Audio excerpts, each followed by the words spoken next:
Kepada presiden ada yang mencaci maki, Pak. Kepada Pak Anies Baswedan ada yang mencaci maki, Pak. Kenapa? Karena politik kita kurang beretika.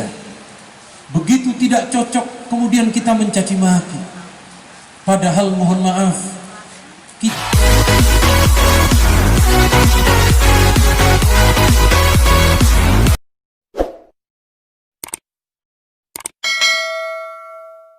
istiqomah dalam berakidah, beriktikad ahli sunnah wal jamaah. Saya doakan kita semua di Nahdlatul Ulama, di Perti ataupun para pengamal tarekat, semoga oleh Allah tetap diberi kekuatan untuk berada di dalam akidah ahli sunnah wal jamaah. Amin Allahumma amin.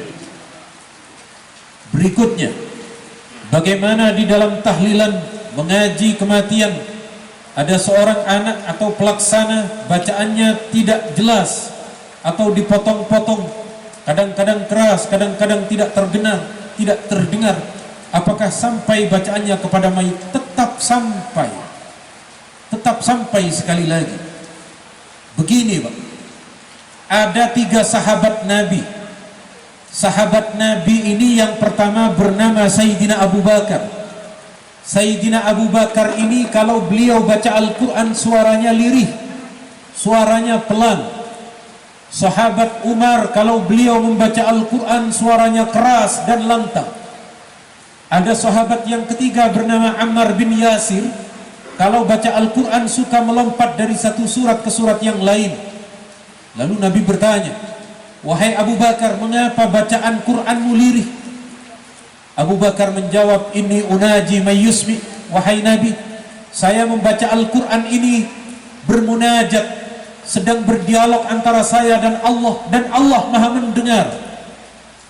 Jadi baca Al-Quran dengan suara lirih, dalilnya sahabat Abu Bakar. Ketika Nabi bertanya kepada sahabat Umar, "Wahai Umar, kenapa bacaanmu Quranmu begitu keras?" Sayyidina Umar menjawab, "Inni ufzi'u syaitan wa ukidul wasnan." Nabi, kami membaca Al-Quran dengan keras supaya kami tidak ngantuk, supaya kami semangat, dan kami mengusir syaitan. Ternyata Nabi mendengar bahwa sahabat Umar ini kalau baca Al-Qurannya keras. Ammar bin Yasir pun kemudian oleh Nabi tidak disalahkan. Lalu mengatasi 3 sahabat yang baca Qurannya berbeda-beda. Ada yang lirih, ada yang keras.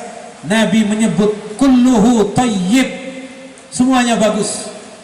Baik yang lirih bagus, yang keras bagus. Bahasa Arabnya bagus apa, Pak? Tayyib. Sayangnya di Indonesia yang namanya tayyib itu adalah seorang suami yang sudah merantau tidak pulang selama 2 hari raya berturut-turut. Siapa itu namanya, Pak? Oh, Bang Tayyib itu ya. Tapi bukan dari Minang kan? Itu dari Jawa sana, Pak. Ketika yang perempuan bernyanyi di mana rumahnya Bang Tayyib, Bang Tayyib pun memberi alamat, tetapi setelah dikunjungi ternyata tidak ditemukan rumahnya Bang Tayyib. Rupanya alamat itu adalah alamat palsu. Kok tahu semua orang di sini? Sekali lagi, bacaan Al-Quran dengan suara lirih, dengan suara keras. Ada orang yang bacaan Qurannya sulit, terbata-bata, tidak fasih, tetapi kemudian pahalanya dikirimkan kepada almarhum, tetap sampai pahalanya. Dalilnya lebih panjang ini, Pak. Kemarin sudah kita bahas waktu di kantor Bupati, di PCNU. Orang yang membaca Al-Quran, walladzi yaqra'ul Quran wa yata'ta'.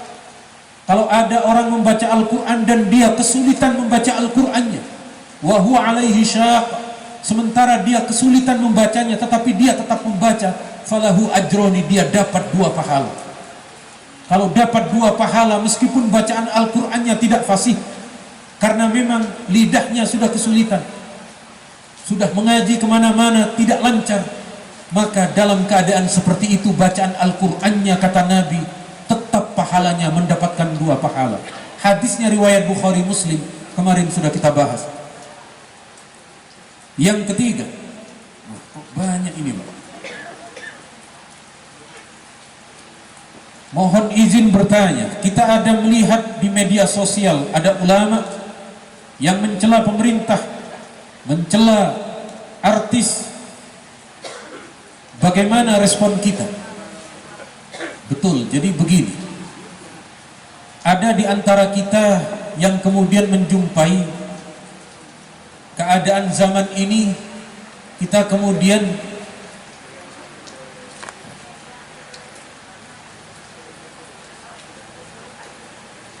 HP saya mungkin ketinggalan. Oh, ada di sini. Oh, mohon maaf, saya berarti ketinggalan di bawahnya. Begini Pak, hari ini kita menemukan cacian-cacian yang satu menghujat terhadap yang lain, itu karena ada HP ini. Kalau kita tak pegang HP, kita tidak tahu itu. Makanya kalau hidupnya ingin tenang, jangan pakai HP Pak. Saya siap menerima sedekah itu.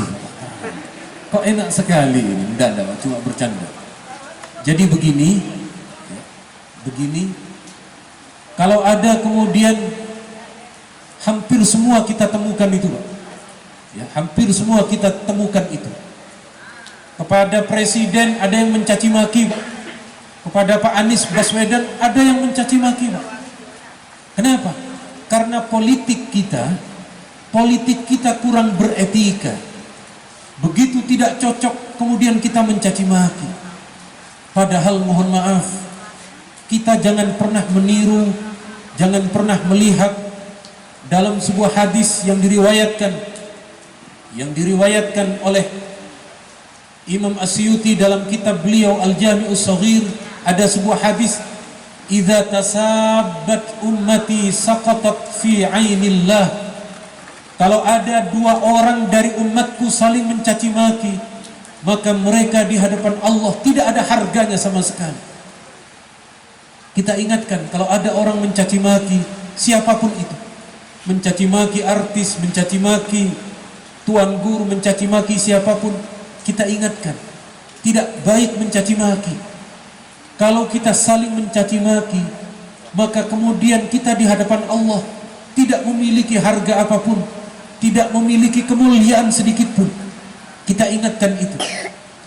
Maka kalau mereka masih tetap kita abaikan, kita cari para ulama, kita cari para habaib yang kemudian mereka istiqomah dalam berdakwah. Sekali lagi, kita kemudian memang masih menemukan di antara perbedaan-perbedaan itu. Kemudian berikutnya, bagaimana dengan FPI dan Habib Rizik? Habib Rizik tetap bagian dari habaib kita, Pak. Kemudian juga FPI sama dengan kita, mereka bersolawatan, mereka bertahlil. Akan tetapi di dalam berdakwah ada sedikit perbedaan. Kita di pesantren itu dengan pendidikan, Pak, namanya amar ma'ruf. Alhamdulillah pesantren NU sudah ribuan, Pak. Di pesantren seluruh Indonesia itu ada 28.000 pesantren, Pak. Sekali lagi yang menegakkan amar ma'ruf adalah para kiai kita. Sementara ketika kemudian FPI di antara saudara-saudara kita ada yang berdakwah dengan nahi mungkar, selama kemudian nahi mungkarnya itu dilakukan dengan cara-cara yang prosedur, izin terlebih dahulu kepada aparat kepolisian kita, dilakukan dengan cara-cara yang tidak merusak lingkungan dan lain sebagainya, maka kita hargai perbedaan pendapat ini. Sama dengan perbedaan kita dengan Muhammadiyah. Muhammadiyah tidak punya pesantren, Pak, tapi punya kampus. Muhammadiyah punya rumah sakit, punya panti asuhan dan lain sebagainya.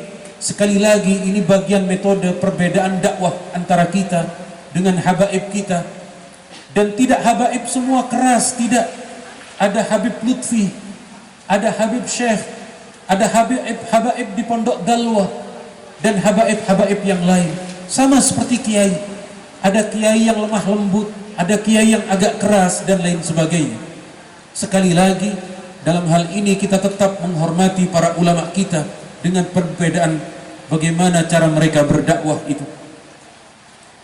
Kemudian berikutnya, semoga rahmat Allah menyertai kita. Amin, Allahumma amin. Sikap Wahabi yang sesat dan menyesatkan ini berdasarkan dari Muhammad bin Abdul Wahhab. Apa dari Abdul Wahhab atau dari nenek moyangnya. Pertama itu dari Syekh Ibnu Taimiyah. Ibnu Taimiyah itulah yang memiliki ideologi. Tetapi di zamannya Ibnu Taimiyah, beliau pengikutnya tidak terlalu banyak. Ibnu Taimiyah yang hidup sekitar tahun 700, lalu kemudian dilanjutkan oleh Syekh Muhammad bin Abdul Wahhab sekitar 1200 Masehi. Baru dari Syekh Muhammad bin Abdul Wahhab ini beliau memiliki pengikut yang banyak, Pak, di tanah Arab sana.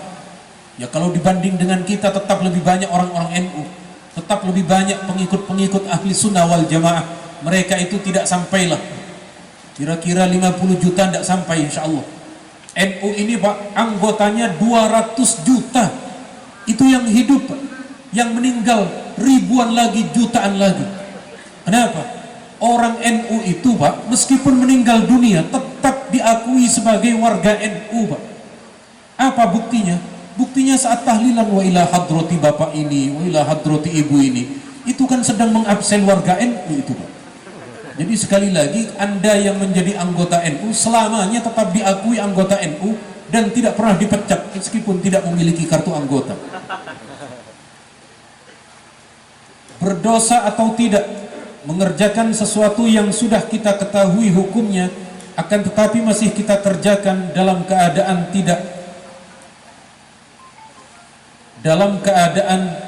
lupa, dalam keadaan tidak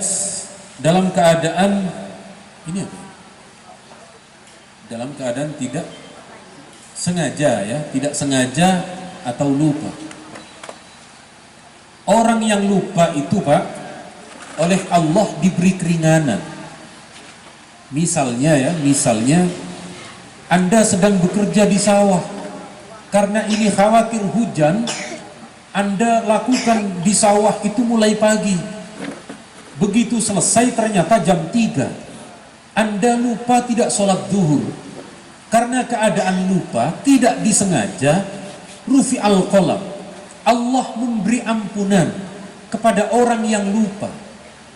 Kepada orang yang lupa oleh Allah, beda dengan yang sengaja. Sekali lagi, karena lupa. Atau contoh yang lain, misalnya, tapi kalau terlalu sering lupa, kata Bang Haji Roma, itu sih bukan lupa, kata beliau begitu. Tetapi sayangnya saya tidak bisa menyanyi, Pak. Jadi sekali lagi, kalau karena tidak sengaja, karena lupa, tidak ada masalah. Apakah boleh sholat tahajud tanpa tidur?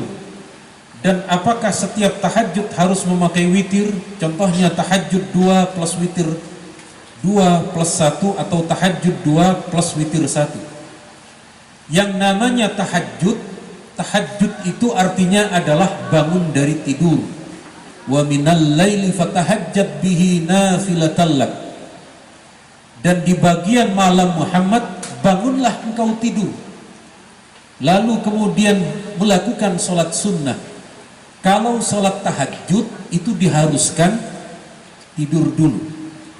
Kalau bapak-bapak tidak tidur tetapi tadi malam melakukan sholat malam, namanya qiyamul lail, bukan tahajud.